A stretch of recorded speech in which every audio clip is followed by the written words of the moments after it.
जय हिंद साथियों। आज हम आपके लिए लेकर आ गए हरियाणा की कुल 90 सीटों के ओपिनियन पोल एवं फ्रेश ताज़ा सर्वे। साथियों आपको बताते चलिए, हरियाणा में विधानसभा की कुल 90 सीटें यहाँ पर साथियों कांग्रेस और बीजेपी में कड़ा मुकाबला एवं कड़ी टक्कर देखने को मिलती है। जैसा कि साथियों आपको पता है, अभी यहाँ पर साथियों हरियाणा के चीफ मिनिस्टर मनोहर लाल खट्टर यानी बीजेपी की सरकार है। वही साथियों कांग्रेस पार्टी और अन्य पार्टी साथियों यहाँ पर अभी विपक्ष में बैठी हुई।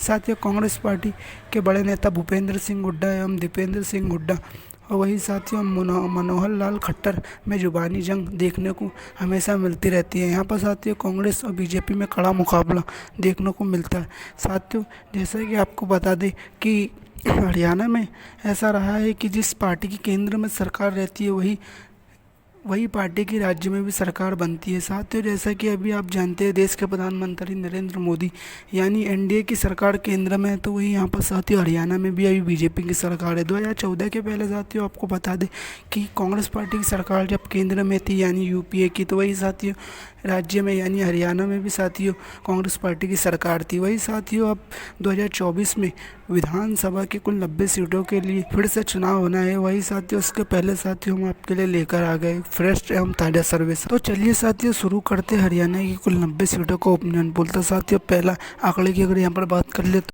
साथियों पहला आंकड़ा हमारे सामने निकल कर आ गया है करनाल जिले का, जहाँ पर साथियों विधानसभा की कुल 9 सीट है। यहाँ पर साथियों आप देख सकते हैं कांग्रेस पार्टी बहुत ही अच्छा प्रदर्शन कर सकती है। यहाँ पर साथियों कांग्रेस पार्टी के खाते में जा सकती है 5 सीट। तो वही यहाँ पर साथियों बीजेपी को मिल सकती है 3 सीट।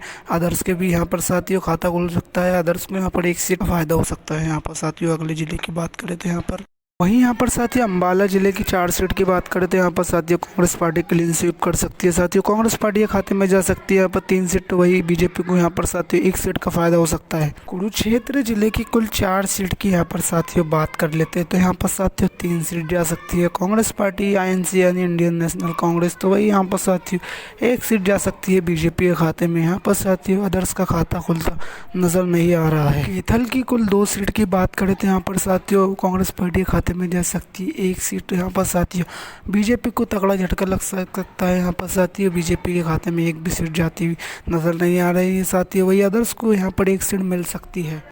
जिंद की कुल 5 सीट की अगर बात करें तो यहाँ पर साथियों 3 सीट जा सकती है कांग्रेस पार्टी के खाते में। वही बीजेपी को मिल सकती है 1 सीट। तो वही अदर्स के खाते में भी जा सकती है यहाँ पर 1 सीट। साथियों झज्जर की कुल 4 सीटों की यहाँ पर साथियों बात करें तो यहाँ पर 2 सीट जा सकती है कांग्रेस पार्टी के खाते में। तो वही बीजेपी को यहाँ पर मिल सकती है 2 सीट। दादरी की कुल 2 सीट की बात करें तो यहाँ पर साथियों दोनों की दोनों सीट जा सकती है कांग्रेस पार्टी के खाते में। कांग्रेस पार्टी को यहाँ पर बड़ा फायदा मिल सकता है। गुरुग्राम की कुल 3 सीट की यहाँ पर बात कर लेते हैं तो साथियों 2 सीट जा सकती है आईएनसी यानी इंडियन नेशनल कांग्रेस के खाते में। तो वही बीजेपी को यहाँ पर 1 सीट का फायदा मिल सकता है।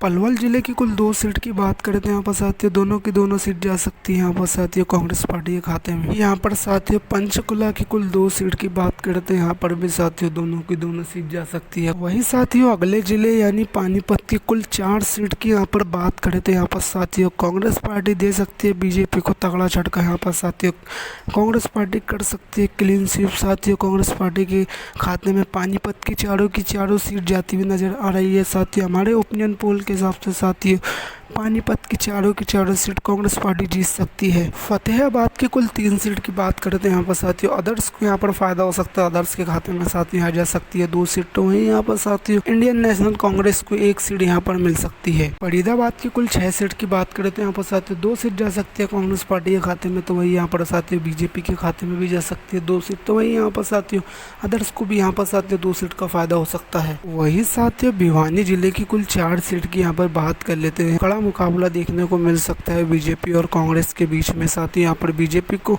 मिल सकती है 2 सीट। तो वही यहाँ पर साथियों कांग्रेस पार्टी के खाते में जा सकती है। महेंद्रगढ़ की कुल 4 सीट की यहाँ पर साथियों बात करें तो 2 सीट जा सकती है कांग्रेस पार्टी के खाते में। वही यहाँ पर साथियों 2 सीट मिल सकती है बीजेपी को। मेवात जिले की कुल 3 सीट की बात करें तो यहाँ पर साथियों 2 सीट जा सकती है कांग्रेस पार्टी के खाते में। तो वही यहाँ पर साथियों 1 सीट पर बढ़त मिल सकती है बीजेपी को। यमुनानगर की कुल 4 सीट में से 3 सीट जा सकती है साथियों कांग्रेस पार्टी के खाते में। तो वहीं यहाँ पर साथियों अदर्स को 1 सीट पर फायदा हो सकता है। रेवाड़ी की कुल 3 सीट की बात करें तो यहाँ पर साथियों तीनों पार्टी के खाते में जा सकती है 1-1 सीट यहाँ पर साथियों।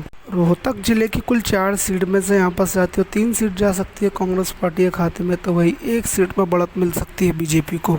सिरसा की कुल 5 सीट में से साथियों 2 सीट जा सकती है आईएनसी यानी इंडियन नेशनल कांग्रेस के खाते में, तो वही साथियों अदर्स को मिल सकती है यहाँ पर 2 सीट, तो वही यहाँ पर साथियों बीजेपी को 1 सीट पर फायदा मिल सकता है। वही यहाँ पर साथियों सोनीपत की कुल 6 सीट की बात करें तो 5 सीट जा सकती है साथियों कांग्रेस पार्टी के खाते में, तो वही यहाँ पर साथियों 1 सीट मिल सकती है अदर्स को यहाँ पर साथियों। वही यहाँ पर साथियों हिसार जिले की कुल 60 सीट की बात करें तो यहाँ पर साथियों हिसार जिले में विधानसभा की कुल 7 सीट है, तो वही साथियों यहाँ पर कांग्रेस पार्टी बहुत अच्छा प्रदर्शन कर सकती है साथियों। कांग्रेस पार्टी के खाते में यहाँ पर जा सकती है 4 सीट, तो वहीं यहाँ पर साथियों बीजेपी को मिल सकती है 2 सीट पर बढ़त, तो वही यहाँ पर साथियों अदर्स के खाते में जा सकती है 1 सीट साथियों। हमारे ओपिनियन पोल एवं ताज़ा सर्वे के मुताबिक साथियों 56 सीटें मिल सकती है 2024 के विधानसभा चुनाव में कांग्रेस पार्टी को, तो वही यहाँ पर साथियों 22 सीट जा सकती है बीजेपी के खाते में, तो वही यहाँ पर साथियों 12 सीट जा सकती है अदर्स के खाते में। यहाँ पर साथियों पूर्ण बहुमत के साथ कांग्रेस पार्टी विधानसभा हरियाणा में साथियों कुल 56 सीटों के साथ पूर्ण बहुमत के साथ साथियों सरकार बना सकती है। तो साथियों इसके बारे में आपकी क्या राय, अपनी राय कमेंट बॉक्स में ज़रूर रखें साथियों। और आपने हमारे चैनल जेडी न्यूज़ पावर को अभी तक के सब्सक्राइब नहीं किया है तो साथियों चैनल को सब्सक्राइब जरूर कर दें साथियों।